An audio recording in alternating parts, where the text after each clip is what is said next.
The last two topics we're going to look at within capital budgeting are real options and qualitative factors that need to be taken into account in our capital budgeting decision-making process. But before we get to those qualitative factors, we start with real option. We need to understand what a real option is. Well, a real option is the right, the option, but not the obligation to do something. When we talk about a stock option, it's the option to purchase a share of stock. And here when we're talking about real options, we're talking about all of those choices connected to an investment between yes, we will absolutely invest, and no, we will not invest at all. Those are the two extremes. We build a brand new factory for $50 million, or we don't build anything.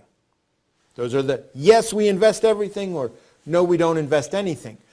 Well, real options are those choices in between. And so these real options provide a way for the company to optimize, to maximize the benefit they get from that real asset, whatever it is, when we're talking about capital budgeting. Looking at what we have as a choice, what might be some of our options other than simply a firm yes or a firm no.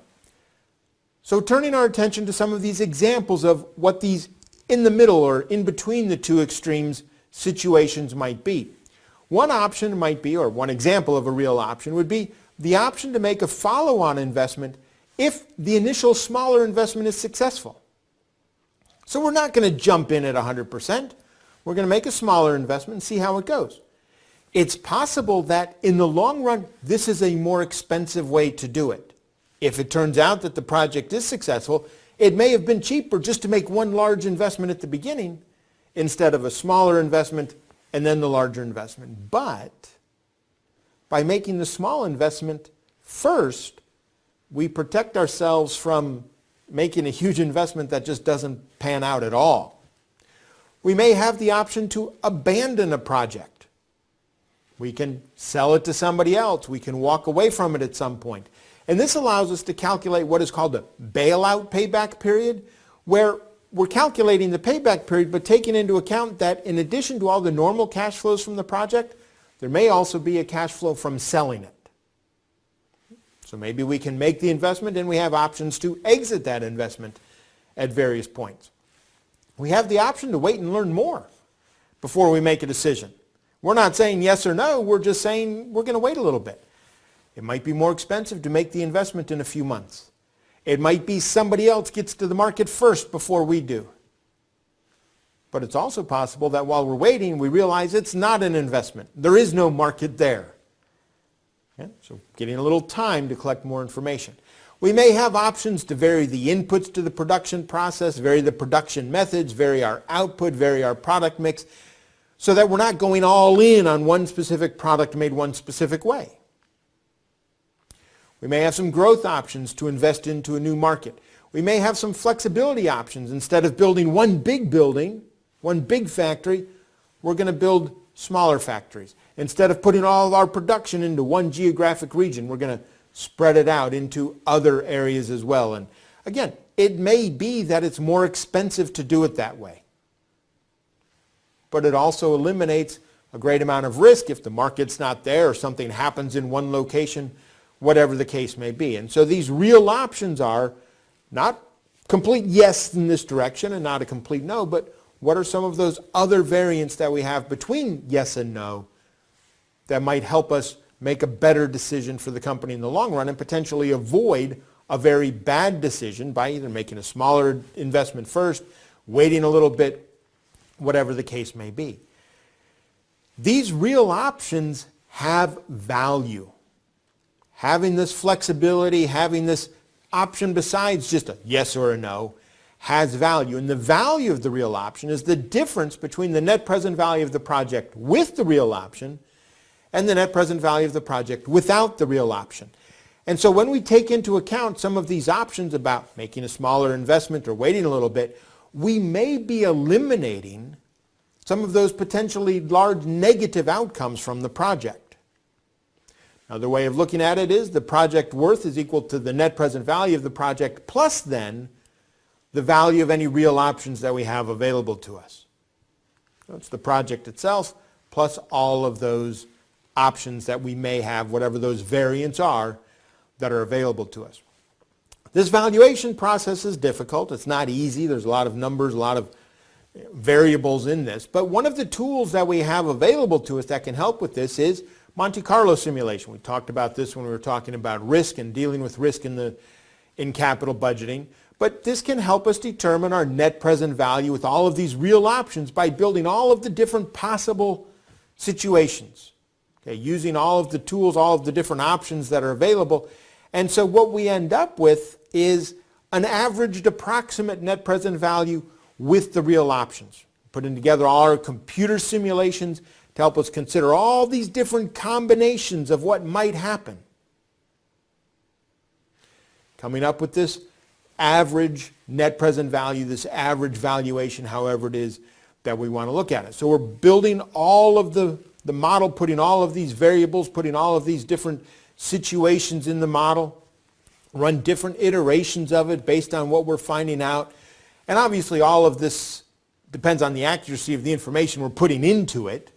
Okay, if we put in accurate information, the estimate that we get out is going to be a good estimate.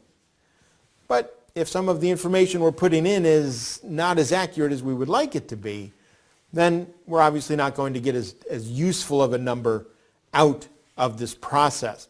Now, Monte Carlo simulation is emphasizing expected value, and so as those variables change from what we expected them to be, the result is not going to be as accurate. But that's the case with any time when we're making assumptions and using those assumptions to calculate or to estimate what those expectations are.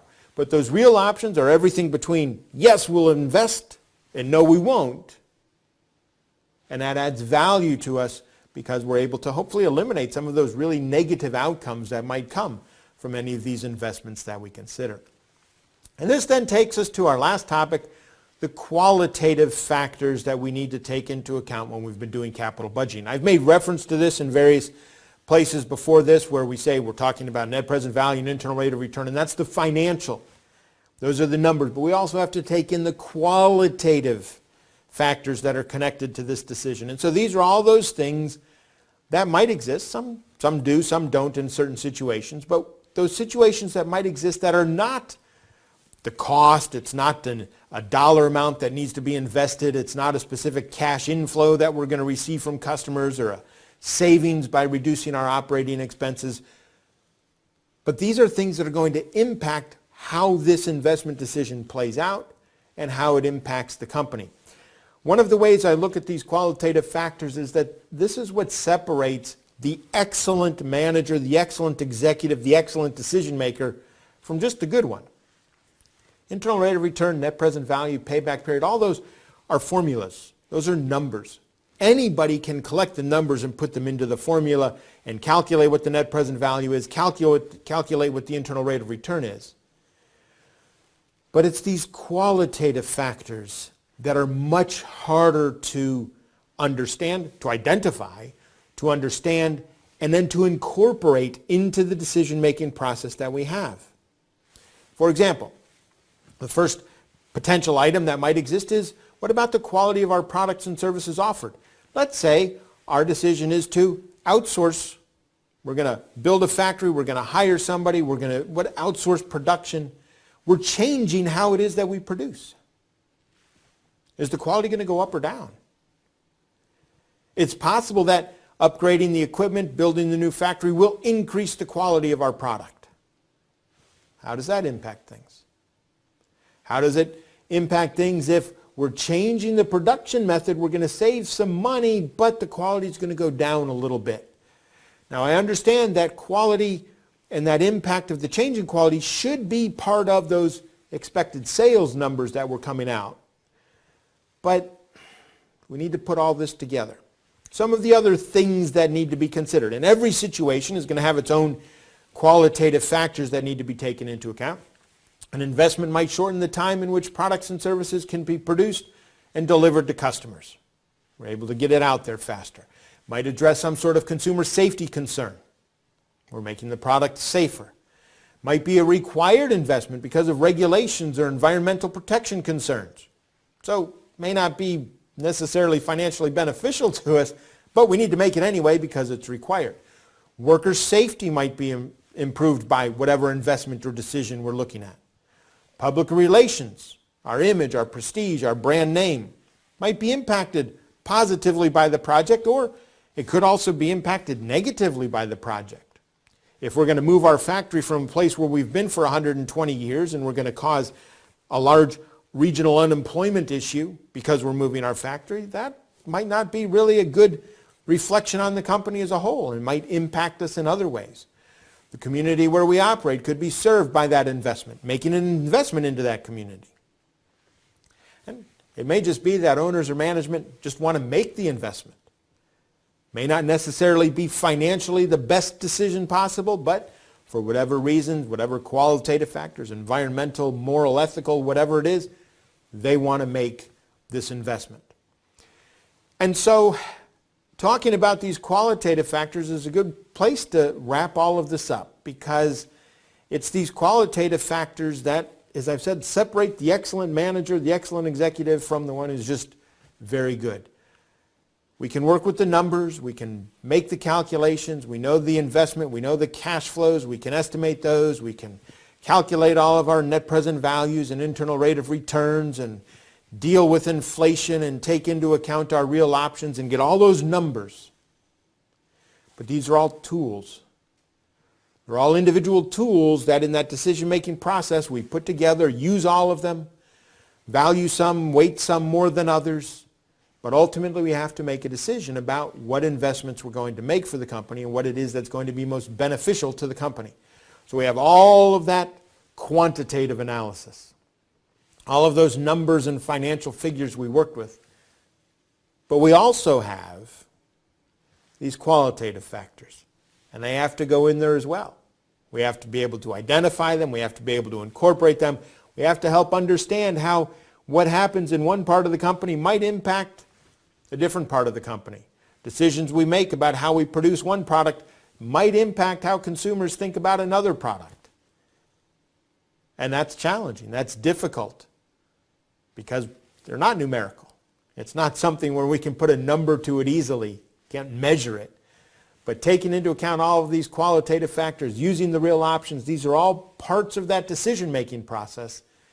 That's capital budgeting. And I guess I'll wrap up capital budgeting with just this kind of reminder of what we're talking about here. When we're talking about capital budgeting, these are large value, long-term projects that we're investing in. So we want to get the decision right.